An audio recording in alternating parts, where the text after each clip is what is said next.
An experienced carpenter was hired to work on the renovation of an old psychiatric hospital that would be transformed into a residential condominium. What he discovered in the abandoned corridors and walls of this cursed place changed his life forever and terrorized an entire city. This is the real story of how some places keep secrets that should never be revealed, and how greed can awaken forces that were better forgotten. Leave in the comments, would you have the courage to continue working in a place after discovering inexplicable things? Chapter 1.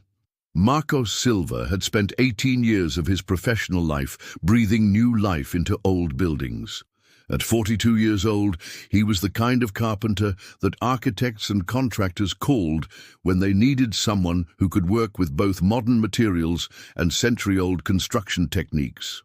His specialty was historic renovations, projects that required not just technical skill, but also an understanding of how buildings aged and evolved over decades.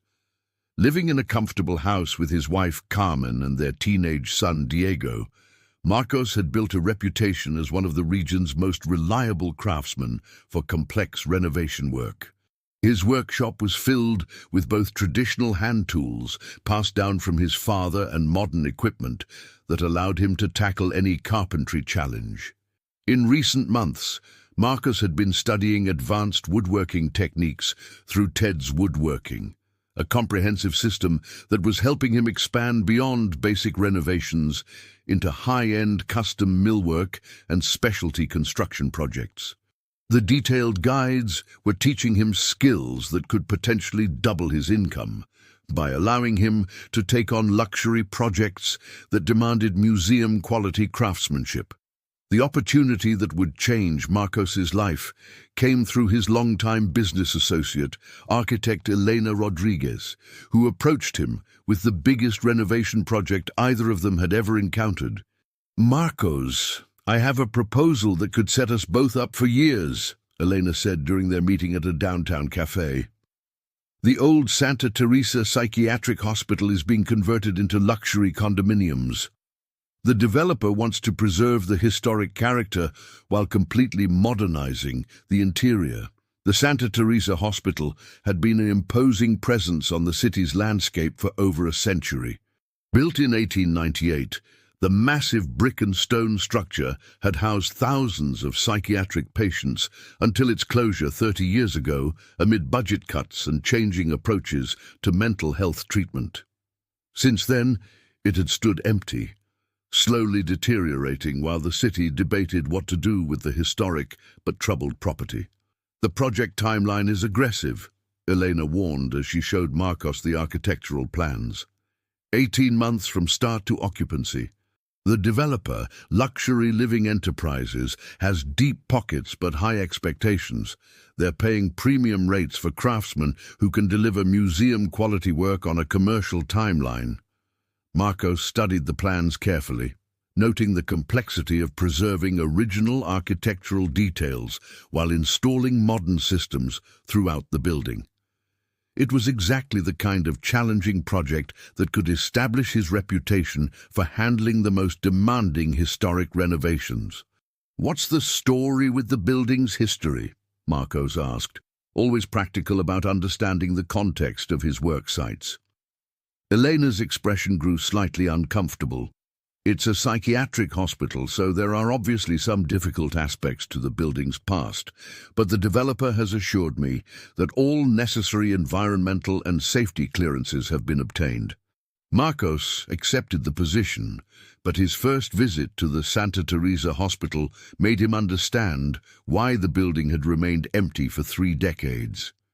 The massive structure, with its dark brick walls and barred windows, seemed to absorb light rather than reflect it. Even on a bright afternoon, the building cast shadows that felt unnaturally deep and cold. The interior was even more unsettling. Long corridors stretched into darkness, lined with heavy doors that had once secured treatment rooms, patient quarters, and administrative offices. Many of the rooms still contained remnants of their original purpose: restraint equipment bolted to walls, medication cabinets with broken locks, and furniture designed more for containment than comfort. But it was the atmosphere of the building that affected Marcos most profoundly. Despite being empty for 30 years, Santa Teresa Hospital felt occupied, as if the walls themselves retained memories of the thousands of people who had lived and died within them. Marcos's first week on the project proceeded normally enough. His crew of 6 carpenters began the painstaking work of removing damaged interior elements while preserving architectural details that would be restored and incorporated into the luxury renovation. The work required both demolition skills and the delicate touch of a conservator, but it was during his second week that Marcos began to notice things that made him question whether Santa Teresa Hospital was truly as empty as it appeared. Tools would disappear from secured work areas, only to reappear in completely different parts of the building. Electrical equipment would malfunction in ways that the building's electrician couldn't explain. Most unsettling were the sounds that seemed to come from areas of the building where no work was being conducted. "Mr. Silva," said Pedro Morales, one of his younger carpenters, during their lunch break, "have you heard the stories about this place?" "What kind of stories?" "The old-timers in town say that terrible things happened here. Experiments on patients, people who went in but never came out. They say that's why nobody wanted to buy the building for so long." Marcos had always been skeptical of supernatural explanations for unusual events, but he also knew that old buildings often held secrets that weren't immediately apparent to casual observers. His experience with historic renovations had taught him that understanding a building's past was often crucial to working with it effectively. That evening, Marcos decided to research the history of Santa Teresa Hospital, hoping to understand both the building's construction and the context that might explain some of the unusual atmosphere he was experiencing. What he found in old newspaper archives and medical journals made him realize that Pedro's stories might be more than just local folklore. Chapter 2. Marcos's research into Santa Teresa Hospital's history revealed a disturbing pattern of allegations and investigations that had been largely forgotten by the modern community. During the 1950s and 1960s, the hospital had been the subject of multiple investigations by state health authorities following complaints from families about the treatment of patients. The most serious allegations involved unauthorized experimental treatments conducted by Dr. Wilhelm Brenner, the hospital's chief psychiatrist from 1952 to 1967. According to medical board documents that Marcos found in public records, Dr. Brenner had been conducting experimental procedures that included surgical interventions, unregulated medication trials, and psychological experiments that violated even the limited patient protection standards of that era. But it was a 1968 newspaper article that made Marcos's blood run cold. The headline read, "State investigation reveals dozens of unexplained deaths at Santa Teresa Hospital." The article detailed how a routine inspection had uncovered evidence that at least 47 patients had died under suspicious circumstances between 1955 and 1967, with death certificates that listed causes of death that didn't match the physical evidence found during autopsies. The investigation had been abruptly terminated when Dr. Brenner and several key administrators left the state suddenly, taking with them most of the medical records from the experimental programs. The remaining staff claimed ignorance of the unauthorized treatments, and the hospital continued operating under new management until budget cuts forced its closure in the 1990s. Marcos realized that he was working in a building where systematic abuse and possibly murder had been covered up for decades. But what disturbed him even more was the discovery that the current renovation project might not be the straightforward historic preservation he had been told it was. Further research revealed that Luxury Living Enterprises was owned by a consortium of investors that included descendants of the original hospital administrators, including Dr. Brenner's son, Dr. Robert Brenner, now a prominent psychiatrist in private practice. The renovation project began to look less like historic preservation and more like an attempt to eliminate physical evidence of crimes that had never been fully investigated. Armed with this disturbing knowledge, Marcos returned to work at Santa Teresa Hospital with new awareness of what he might be looking for. His carpentry work now included careful examination of walls, floors, and hidden spaces that might contain evidence of the hospital's dark past. It was during his third week on the project that Marcos made the discovery that would change everything. While removing damaged wooden panels from what had been Dr. Brenner's office, Marcos found a hidden compartment behind the wall that contained a cache of documents that had apparently been sealed away when the investigation was terminated in 1968. The documents included medical files, photographs, and correspondence that provided detailed evidence of the unauthorized experiments that had been conducted at Santa Teresa Hospital. Most disturbing were the photographs, which showed surgical procedures being performed on conscious patients and experimental treatments that violated every principle of medical ethics. But it was a handwritten journal by Dr. Brenner himself that revealed the full scope of the horrors that had taken place in the building where Marcos was now working. The journal detailed experiments designed to test the limits of human psychological and physical endurance, including procedures that Brenner acknowledged were likely to result in death or permanent disability. As Marcos read through the documents in Dr.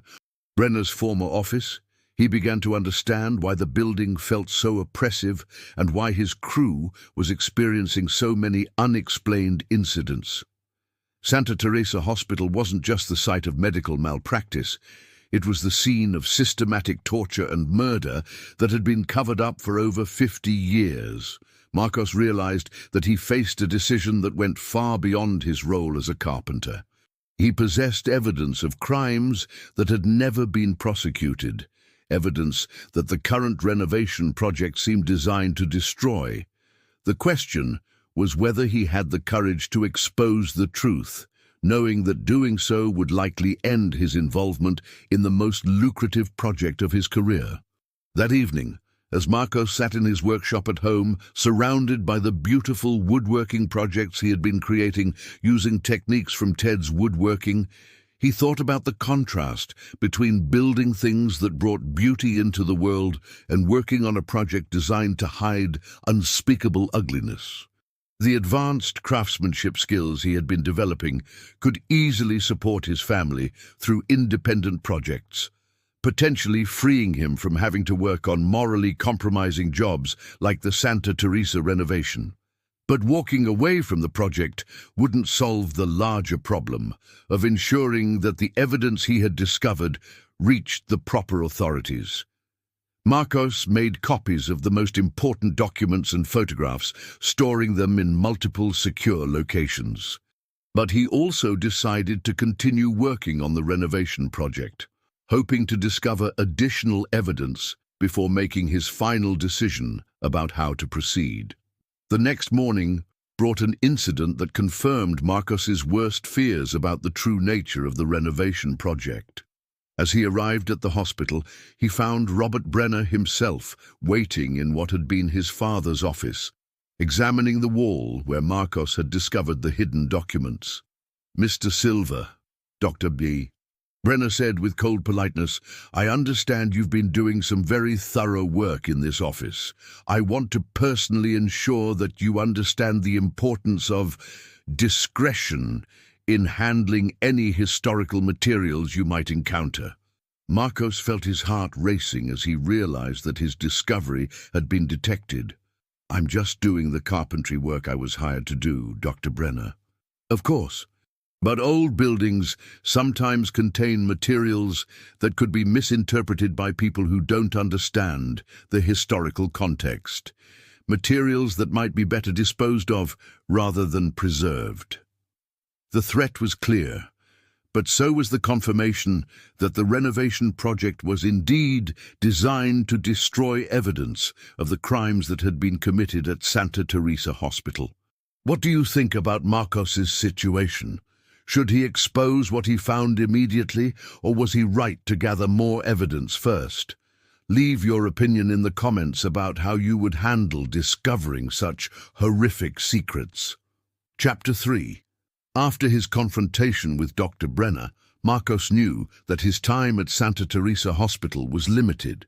The thinly veiled threat had made it clear that powerful people were watching his work closely and would not tolerate any interference with their plan to eliminate evidence of the hospital's dark past.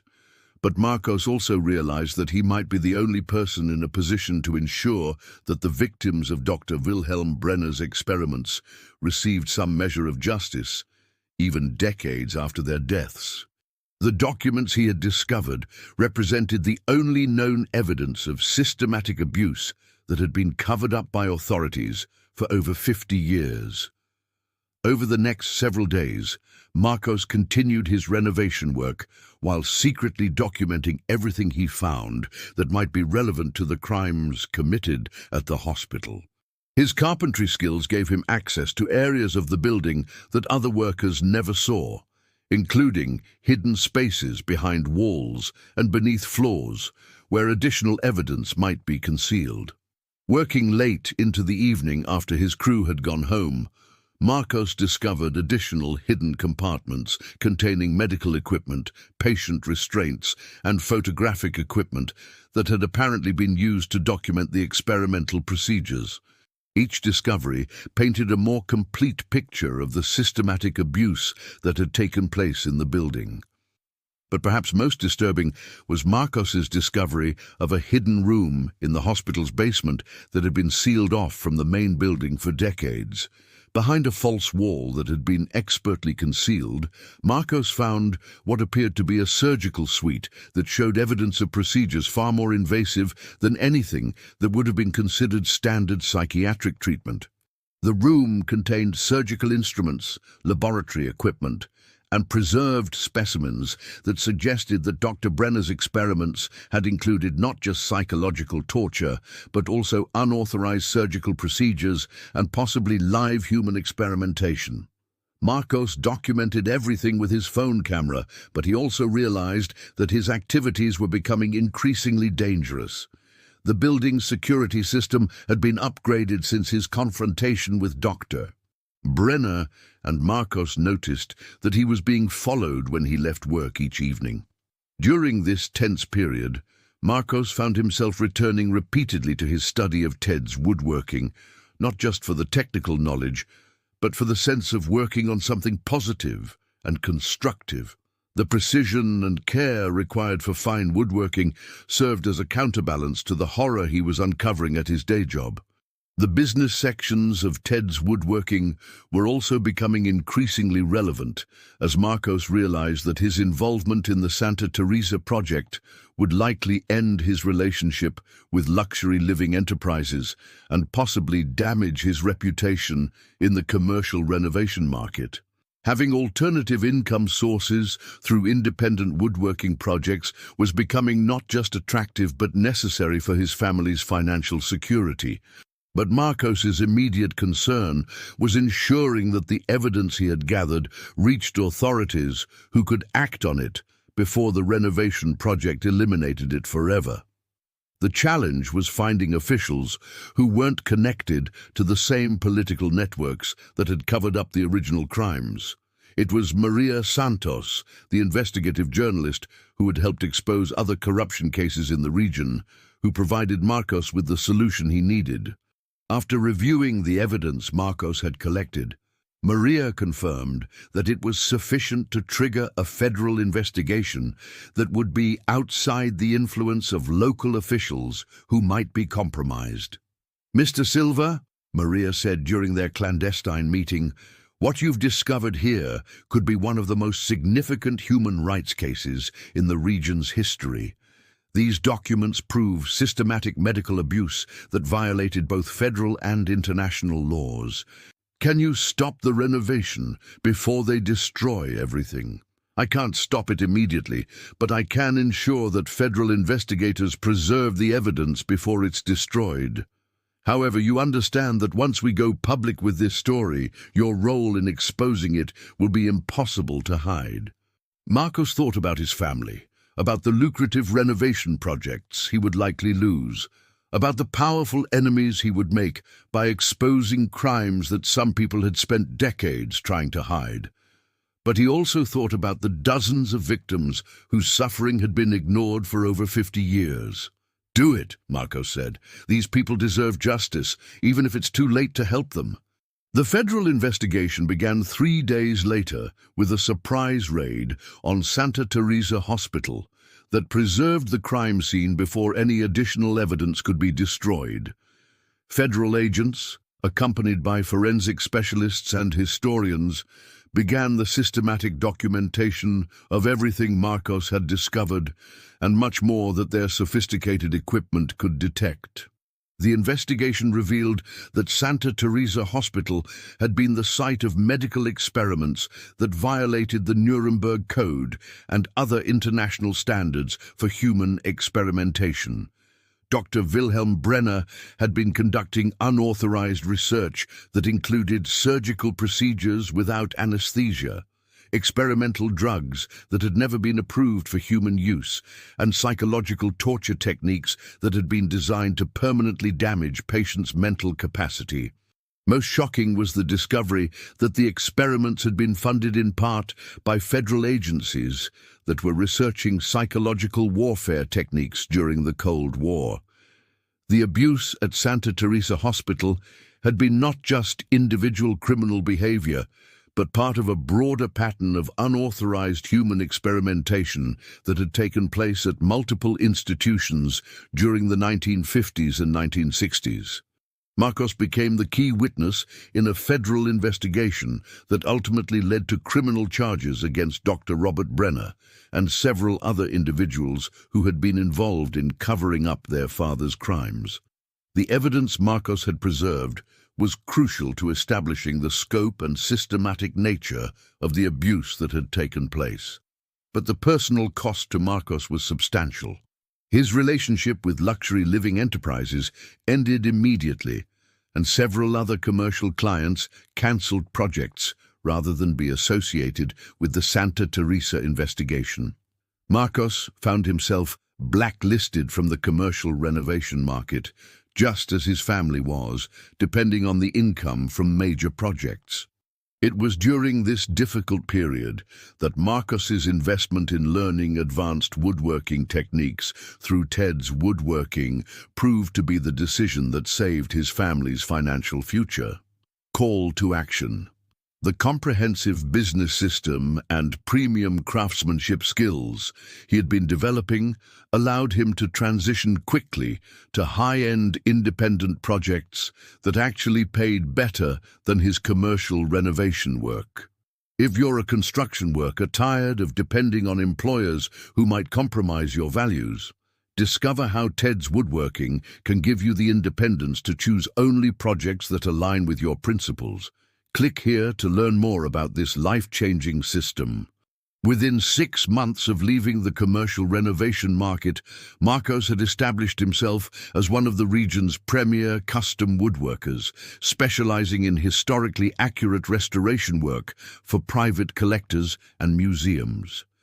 The skills and business knowledge from Ted's Woodworking enabled him to command premium rates for projects where his integrity and expertise were valued above cost considerations. Thank you so much for staying with us this far in this incredible story.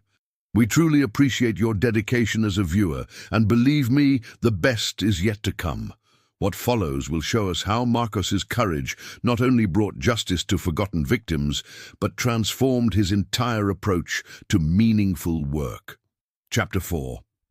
The federal investigation into Santa Teresa Hospital became one of the largest human rights cases in the region's modern history, with implications that extended far beyond a single building or even a single city. As the lead witness in the case, Marcos found himself at the center of a legal proceeding that would take over 3 years to complete and would ultimately expose a network of corruption and cover-ups that reached into the highest levels of state government.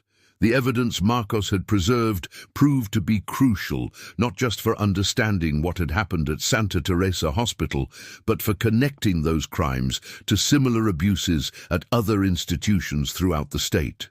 Federal investigators discovered that Dr. Wilhelm Brenner had been part of a network of researchers conducting unauthorized human experiments at multiple facilities, all funded through shell organizations connected to federal intelligence agencies. The legal proceedings revealed that at least 347 patients had died under suspicious circumstances across 6 different institutions between 1952 and 1971, with death certificates that had been falsified to hide evidence of experimental medical procedures. The systematic nature of the abuse suggested coordination at levels that went far beyond individual criminal behavior. For Marcos, testifying in federal court about his discoveries at Santa Teresa Hospital was both emotionally difficult and professionally vindicating. His detailed documentation and photographs provided prosecutors with evidence that was impossible to dispute, and his credibility as a witness was enhanced by his obvious reluctance to be involved in such a controversial case. "Mr.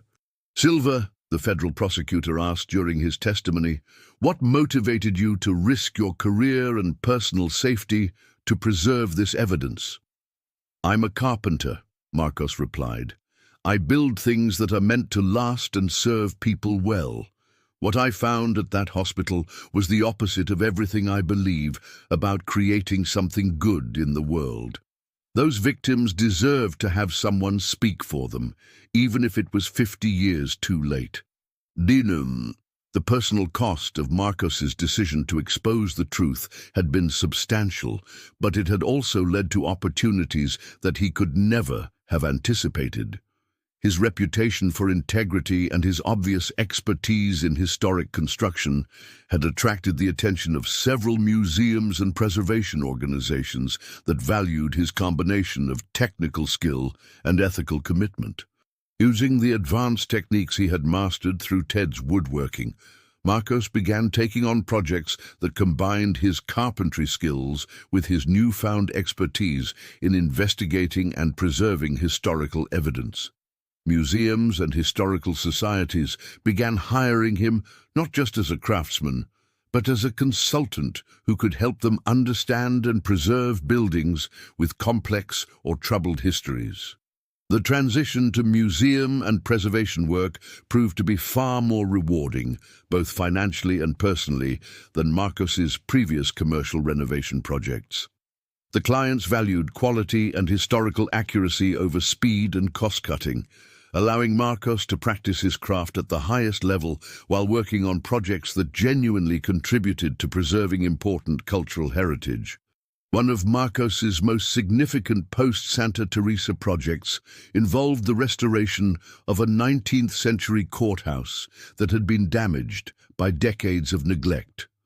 The project required not just carpentry skills, but also historical research to ensure that the restoration was accurate to the building's original design and construction techniques. "Mr. Silva," explained Dr. Catherine Williams, the historical preservation specialist overseeing the courthouse project, "we need someone who understands both the technical aspects of historic construction and the importance of preserving the complete historical record, even when that record includes difficult truths." The courthouse restoration became a showcase for the kind of work that Marcos could accomplish when his technical skills, historical knowledge, and ethical commitment were all aligned toward a common purpose. The project was featured in several professional journals and established Marcos as one of the region's leading experts in ethically complex historic preservation work. But perhaps more importantly, Marcos discovered that his experience at Santa Teresa Hospital had given him unique qualifications for working with buildings that had troubling histories. Other preservation professionals began consulting with him when they encountered sites where difficult historical truths needed to be confronted and preserved rather than hidden. Marcos's workshop, which had expanded significantly to accommodate his growing museum and preservation practice, became a place where he could combine the advanced woodworking techniques from Ted's woodworking with the historical research and documentation skills he had developed during the Santa Teresa investigation. The business success also allowed Marcos to give back to the community in meaningful ways. He established a scholarship fund for young craftspeople interested in historic preservation, emphasizing both technical excellence and ethical responsibility in handling cultural heritage projects. During this period, Marcos also became a sought-after speaker at construction and preservation conferences, where he emphasized the importance of understanding the complete history of the buildings where professionals work. His presentations always included the message that skilled craftspeople have both the ability and the responsibility to preserve important historical evidence, even when doing so conflicts with the immediate financial interests of their employers. "The buildings we work on hold stories," Marcos would tell his audiences. "Sometimes those stories are beautiful, and sometimes they're terrible. But they're always important. And it's our responsibility as craftspeople to ensure that those stories are preserved truthfully." Marcos's relationship with his family had also been strengthened by his decision to prioritize ethical considerations over purely financial ones. His son Diego, now in college studying history and anthropology, often said that his father's courage in exposing the truth at Santa Teresa Hospital had taught him the importance of standing up for what is right, even when doing so comes at personal cost. "Dad, what you did at that hospital showed me that there are things more important than money or career advancement," Diego said during one of their weekend conversations in the workshop. "You proved that ordinary people can make a difference when they're willing to act on their principles." Carmen, Marcos's wife, had initially been terrified by the threats and legal complications that followed his exposure of the Santa Teresa crimes. But she had come to understand that her husband's actions had not only brought justice to forgotten victims, but had also led them to a more meaningful and ultimately more prosperous way of life. "I was so scared when you first told me what you had found," Carmen said, as they reviewed the contracts for upcoming preservation projects. "But now I see that doing the right thing opened doors for us that we never knew existed." Lael, as Marcos worked in his expanded workshop, creating custom pieces for museums, while also training young craftspeople in both technical skills and ethical responsibility. He reflected on how the darkest period of his professional life had ultimately led to the most fulfilling work he had ever done.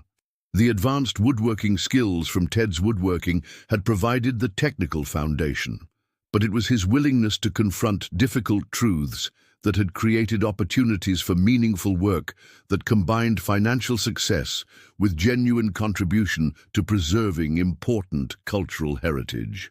Chapter 5. 5 years after exposing the crimes at Santa Teresa Hospital, Marcos found himself living a life that perfectly balanced professional success with personal integrity. His preservation and museum work had grown into a thriving business that employed 6 craftspeople and had a waiting list of projects that extended more than 2 years into the future. The federal prosecution of the Santa Teresa case had concluded with convictions for Dr. Robert Brenner and 4 other individuals involved in covering up the original crimes. More importantly, the investigation had led to policy changes that required comprehensive historical research and victim notification before any historic medical facility could be renovated or demolished. Marcos had been recognized by multiple professional organizations for his role in exposing the Santa Teresa crimes and for his subsequent work in ethical historic preservation.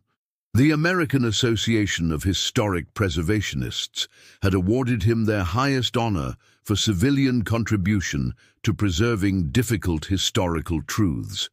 But perhaps the most meaningful recognition came from the families of victims whose suffering at Santa Teresa Hospital had finally been acknowledged and documented. Marcos received letters from relatives of patients who had died under suspicious circumstances, thanking him for ensuring that their loved ones' stories were finally told. One letter from the daughter of a patient who had died in 1963 during one of Dr. Brenner's unauthorized experiments particularly moved Marcos. "Mr. Silva, for 60 years my family wondered what really happened to my mother at that hospital. The official record said she died of complications from her psychiatric treatment, but we always suspected that something terrible had been done to her. Because of your courage, we finally know the truth, and we can give her the dignity of having her real story told."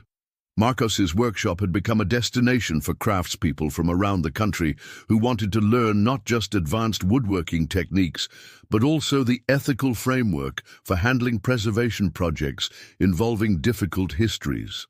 The training programs he had developed combined the technical skills from Ted's wood, working with case studies from his own experience in navigating complex historical preservation challenges.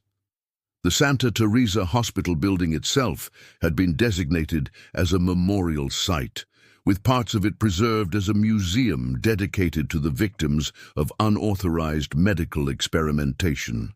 Marcos had been hired to design and create custom displays and preservation elements that would tell the victims' stories with the dignity and respect they deserved. Working on the memorial project had been emotionally challenging for Marcos, requiring him to return to the building where he had made his disturbing discoveries.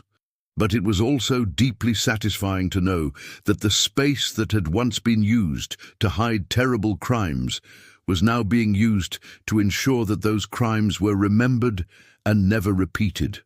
During the memorial project, Marcos had discovered additional evidence that helped investigators identify more victims and provide closure to additional families. His ongoing work at the site had yielded information that led to successful legal settlements for over 40 families whose relatives had been victimized during the experimental programs.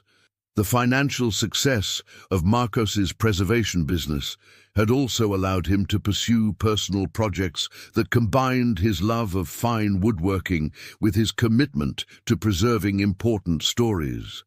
He had begun creating custom furniture pieces that incorporated elements from historic buildings, with each piece telling the story of the structure it came from. One of his most celebrated pieces was a dining table created from wood salvaged from a 19th century school that had been a stop on the Underground Railroad. The table's design incorporated hidden compartments that reference the building's role in helping enslaved people escape to freedom, combining advanced craftsmanship with historical storytelling. "Every piece I create now tells a story," Marcos explained to a journalist writing about his work. "Whether it's preserving evidence of terrible crimes or celebrating moments of courage and freedom, I've learned that skilled craftspeople have the power to ensure that important stories are preserved for future generations." Marcos's son Diego had decided to follow in his father's footsteps, studying both historic preservation and advanced woodworking techniques. He had spent his summer breaks working in his father's shop, learning both the technical skills and the ethical framework that guided Marcos's approach to his work. "Dad, what you taught me about standing up for what's right has shaped everything I want to do with my life," Diego said, as they worked together on a preservation project. "I want to use my skills to make sure that important stories are preserved, just like you did at Santa Teresa." The techniques Diego was learning from Ted's woodworking were helping him develop the same combination of technical excellence and business acumen that had allowed his father to build a successful independent practice. The comprehensive system provided a framework for understanding both the craft aspects and the entrepreneurial elements of running a successful preservation business. Marcos often reflected on how his decision to expose the truth at Santa Teresa Hospital had transformed not just his own life, but the lives of everyone around him. The courage required to confront powerful people who wanted to hide the truth had led to opportunities for meaningful work that he could never have imagined during his years in commercial renovation. The advanced woodworking skills he had been developing through Ted's woodworking had provided the technical foundation for his success, but it was his willingness to prioritize ethical considerations over financial convenience that had created the opportunities for truly fulfilling work. Carmen had become a full partner in the preservation business, handling the administrative and research aspects of their projects, while Marcos focused on the hands-on craftsmanship and historical investigation work. Together, they had created a business model that proved that prioritizing integrity and quality could be more profitable than cutting corners or avoiding difficult truths. When you first told me what you had found at that hospital, I thought you were throwing away everything we had worked for, Carmen said during one of their evening conversations in the workshop. But now I understand that you were actually discovering what really mattered to us. As Marcos worked on his latest project, creating custom display cases for a museum exhibit about civil rights history, he thought about the lessons he had learned from his experience at Santa Teresa Hospital. The most important discovery had been that skilled craftspeople who maintain their integrity can create opportunities for work that is both financially rewarding and genuinely meaningful. The horror he had uncovered at Santa Teresa had been terrible, but it had also taught him that buildings and the people who work on them have responsibilities that go beyond simply completing construction tasks. Sometimes doing quality work means ensuring that important truths are preserved, even when those truths are difficult to confront. And in his workshop each evening, surrounded by the beautiful and meaningful pieces he was creating using the advanced techniques from Ted's woodworking, Marcos continued to build not just furniture and preservation elements, but a legacy of proving that craftspeople who refuse to compromise their principles can achieve both professional success and personal satisfaction that goes far beyond what money alone can provide. This story shows us that some places keep memories that cannot simply be erased with renovations. Marcos paid a high price for exposing the truth, but he also gave dignity to victims who had been forgotten for decades. Sometimes doing what is right means facing not just powerful people, but also forces that go beyond our understanding. What would you do if you discovered such dark secrets? Tell us your opinion about this frightening story in the comments. If you were moved, subscribe to the channel and activate the notification bell for more surprising real stories. And don't forget to watch the next recommended video with another story that will leave you speechless.